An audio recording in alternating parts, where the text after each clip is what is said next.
Let's talk anxiety versus an anxiety disorder. I'm Dr. Sandra. Welcome to Embrace Now's YouTube channel.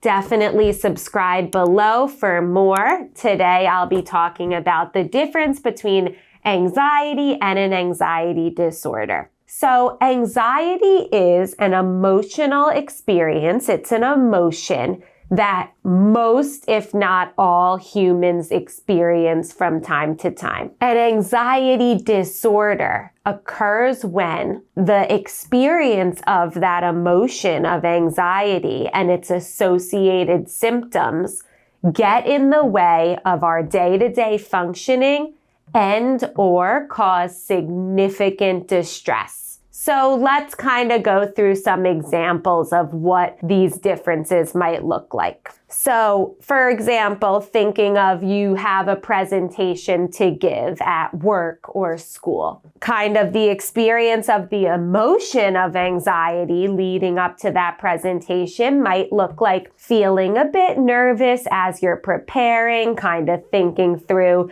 how people might perceive what you're presenting. You might feel a little nervousness in your body before you present, but you do wind up presenting. It's a successful presentation and you wind up feeling really good about it, let's say. What an anxiety disorder might look like, this would be likely social anxiety disorder, with a presentation might look like not agreeing to do a presentation at all, completely avoiding that presentation. Or it may look like a lot of distress endured in order to get to the finish line with the presentation. So it might look like several days or weeks of anticipatory anxiety and rumination leading up to the presentation. Really a lot of overthinking what the content is, how it might be perceived, how it's gonna go, almost feeling like a lot of your time is wrapped up in worrying about this presentation. It also could look like when you're about to present or while you're presenting, really intense physical sensations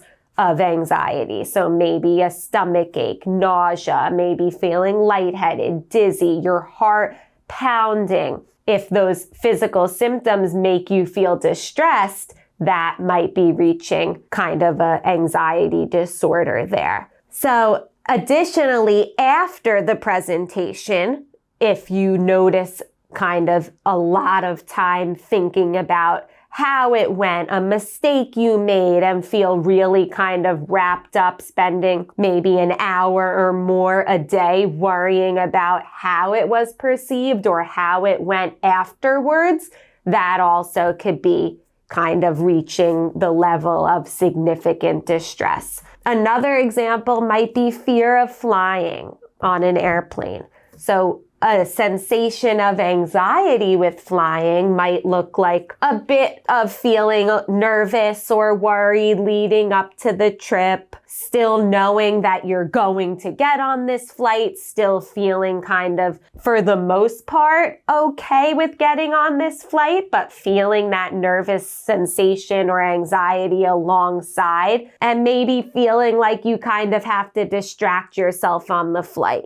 Maybe you need some music or to kind of hold someone's hand during takeoff and landing. The experience of a phobia of flying, which would be a criteria for an anxiety disorder, might look like several days or weeks of worry and anticipation and almost agonizing over the fact that you have to get on a plane. Maybe it looks like not booking any flights at all and instead taking a really long car ride or train ride to an event you need to attend. Maybe it looks like opting out of the event that's a flight distance away as a whole. Or it may look like still going on that flight with really intense anxious distress, feeling like panic symptoms while boarding or on the flight, maybe feeling some GI symptoms of anxiety, really intense nervous sensation to the point where it's kind of all you can think about, distraction,